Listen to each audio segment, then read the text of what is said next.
Mister Kanetkar, your coffee. Thank you so much. Miss Janhavi, तुम्हाला काळजी होती ना, काल मी तुम्हाला ड्रॉप केलं, कोणी पाहिलं असतं तर प्रॉब्लेम झाला असता. हो ना, मी उगाचच एवढी ओव्हरथिंक करत बसले होते. खरं तर मी तुम्हाला उगीचच रिव्हर्स पण घ्यायला लावली गाडी. हां, ॲक्च्युली म्हणजे मी पण घरी आलो असतो, तुमच्या आईबाबांना भेटलो असतो तरी चाललं असतं आय गेस. हो, पण मला असं वाटलं होतं की मला उशीर होतोय म्हणून माझे आईबाबा माझ्यावर चिडतील, रागवतील किंवा मला ओरडतील. पण तसं काहीच झालं नाही. मी जेव्हा त्यांना सांगितलं की मला मिस्टर कानेटकर घरापर्यंत सोडायला आले होते, तर ते मला काहीच म्हणाले नाहीत. काहीच म्हणाले नाहीत. So that's a good thing, right? हां, अनलेस त्यांनी काही म्हणावं असं काही एक्सपेक्टेड होतं का? नाही, तसं नाही.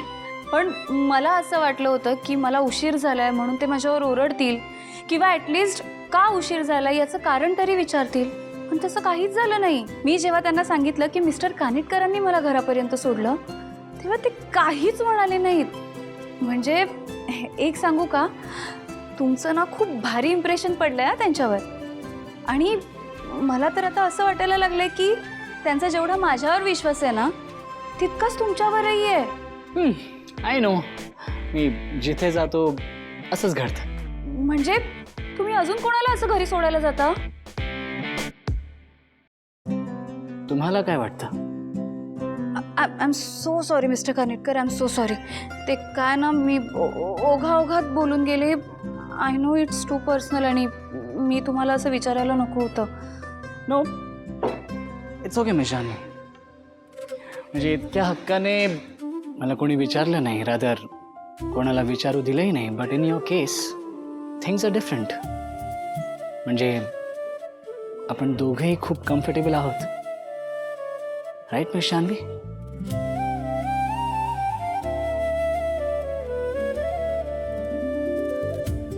बहुतेक. मी आलेच.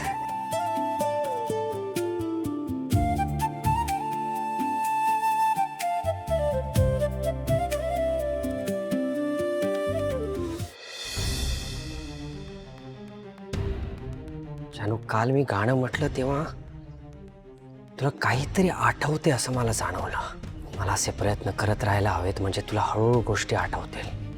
आणि त्यामुळे आज मी काहीतरी प्लॅन केलाय. होप दिस वर्क्स.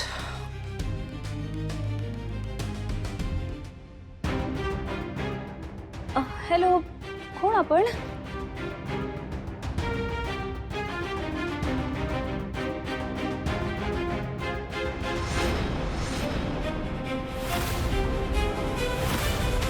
हॅलो, ॲक्च्युली मला जयंत कानेटकर सरांची अपॉइंटमेंट हवी होती.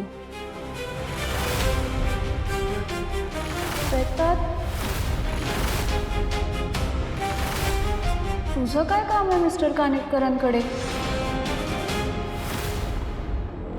जानूला श्वेताचं नाव कसं काय आठवलं? सॉरी. मी काय हाक मारली तुम्हाला आता? Shweta. I am so sorry. Please तुम्ही बसा ना. म्हणजे आय डोंट नो, मी तुम्हाला श्वेता अशी का हाक मारली? आणि कोइन्सिडेंटली माझं नावही श्वेताच आहे. काय? बरं, मी एकदा चेक करते तुमची आजची अपॉइंटमेंट आहे का. श्वेता ना? सॉरी, पण तुमची आजची अपॉइंटमेंट नाही आहे मिस्टर कानेटकरांबरोबर. मला सांगा, तुमचं काही बोलणं झालं होतं का त्यांच्याशी? नाही, माझं काहीच बोलणं नाही झालंय. सॉरी, पण तुम्हाला आजची अपॉइंटमेंट नाही मिळणार. ओके, मग उद्याची मिळेल का? मी उद्या येते. एक मिनिट, लेट मी चेक. हो, उद्या दुपारी 3 वाजताची मिळू शकते, पण तरीही मला पुन्हा एकदा मिस्टर कानेटकरांसोबत बोलून हे कन्फर्म करावं लागेल. तुम्ही एक काम करा, उद्या सकाळी 10 वाजता कॉल करा. मग जे काही असेल ते मी कळवेन तुम्हाला. ओके? Okay, thank you. ऐका ना, एक मिनिट.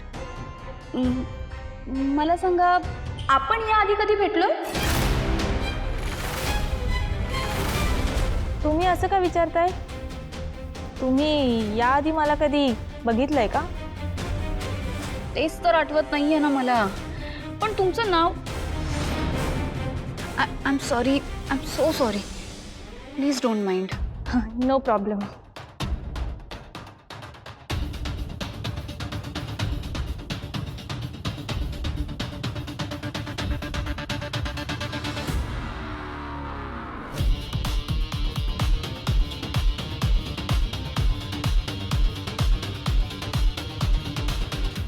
हे काय होतंय मला? परवा जेव्हा मी मिस्टर कानेटकरांच्या घराबाहेर गेले तेव्हा सुद्धा मला सारखं असं वाटत होतं की मी याआधी इथे येऊन गेले. आता या श्वेताबद्दलही मला असंच वाटते की मी हिला आधीपासून ओळखते. असं का होतंय मला?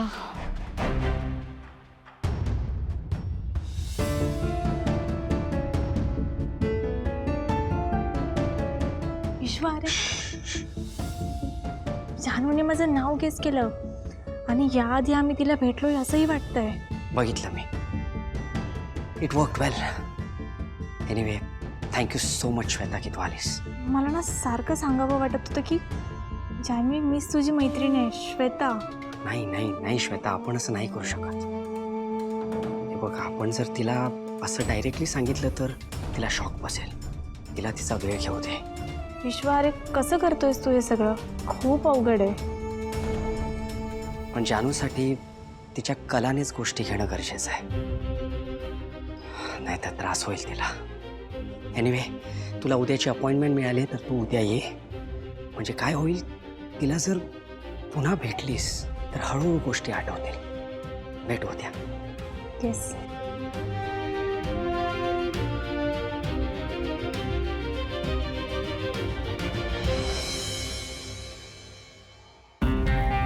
आई, काय झालंय? असं अचानक का बोलवून घेतलंस तू आम्हाला? नाही आजी, तू काय करतेस इकडे? सिद्धिराज, तुमच्या सासूबाईंना तुमच्याशी काहीतरी बोलायचं आहे म्हणून तर त्यांनी इथं तुम्हाला बोलावून घेतलंय. होय ना भावनाची? अहो मग बोला ना. हो काकू, काय बोलायचं तुला? मी आता जे बोलणार आहे ना ते तुम्ही सगळ्यांनी नीट ऐकून घ्या. आजी, वाटलं होतं त्यापेक्षा खूपच फास्ट निघालात तुम्ही. चांगलाच डाव साधलाय. आता बघू भावना तिच्या आईचं बोलणं कसं टाळते. तुम्हा दोघांना जे बाळ होणार आहे त्या बाळाची तुमच्या अख्ख्या कुटुंबाने नीट प्रेमाने काळजी घ्यायला हवी असं मला वाटतं.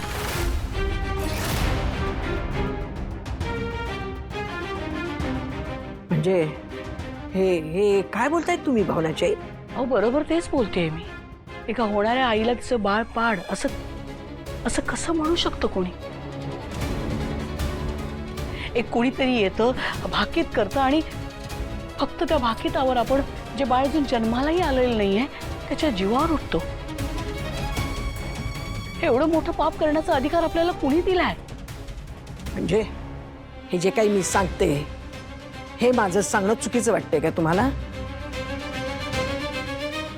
हो, कारण तुम्ही जे बोलताय ना त्याला अंधश्रद्धा म्हणतात आणि या अंधश्रद्धेपायी मी माझ्या लेकीच्या मातृत्वाच्या हक्कावर कुणालाही गदा आणून देणार नाहीये.